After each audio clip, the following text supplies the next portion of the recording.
allies become tomorrow's enemies. From CIA training camps in the 1980s to the caves of Tora Bora, we're about to uncover how American foreign policy decisions created one of the most notorious militant groups in modern history.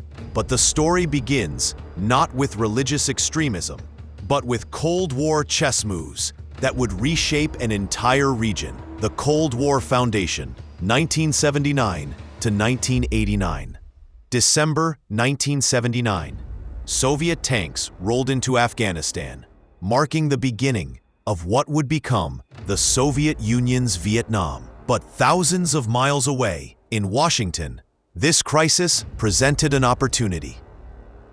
Instead, the CIA partnered with Pakistan's Inter-Services Intelligence, the ISI. Pakistani officials selected which groups received American weapons and money. This decision would prove catastrophic, as Pakistan favored the most radical Islamist factions, groups that aligned with their own strategic interests in the region. The Mujahideen network. Picture this: young Afghan and foreign fighters streaming into Pakistan-based training camps, learning guerrilla warfare tactics, bomb-making, and urban warfare, all funded by American taxpayers. The curriculum wasn't just military, it was ideological. Textbooks produced by the University of Nebraska and distributed by the CIA contained violent imagery and promoted militant Islam to motivate fighters against the godless communists. Among these foreign volunteers was a young Saudi named Osama bin Laden. The weapons pipeline was enormous. Stinger missiles, AK-47s, explosives, and communication equipment flowed through Pakistan to the Mujahideen. These weren't primitive fighters with outdated weapons. They became a technologically sophisticated guerrilla army, thanks to American training and equipment. The Soviet withdrawal and power vacuum, 1989 to 1994.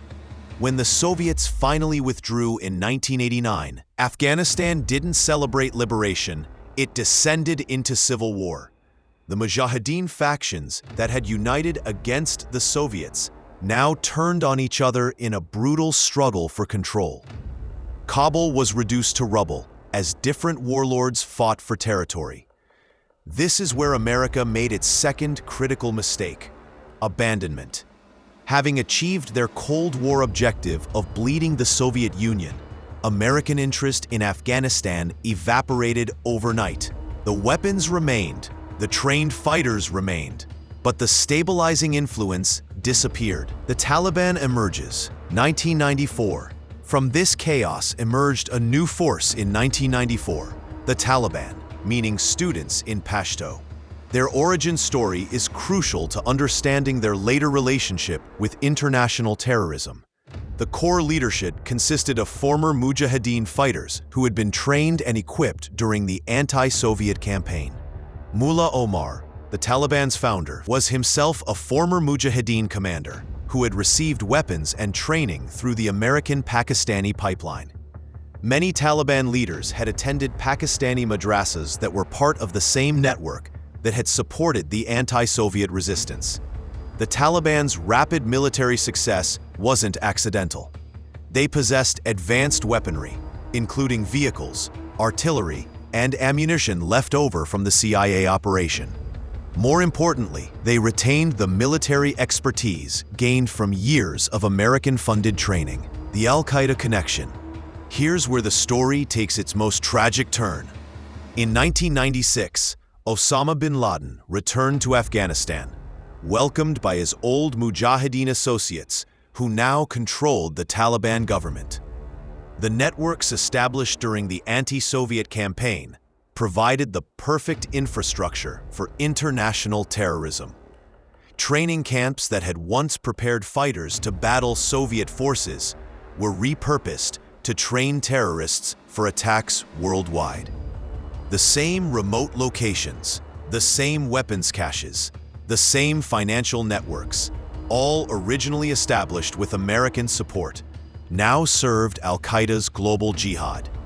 The challenge facing American policymakers was stark. How do you combat an enemy that you inadvertently helped create? The Taliban possessed American-supplied weapons, used American-taught tactics, and operated within networks originally established by American intelligence. When 9/11 occurred, the bitter irony became clear. The attacks were planned and coordinated from Afghanistan, using infrastructure and relationships that traced back to the 1980s CIA operation.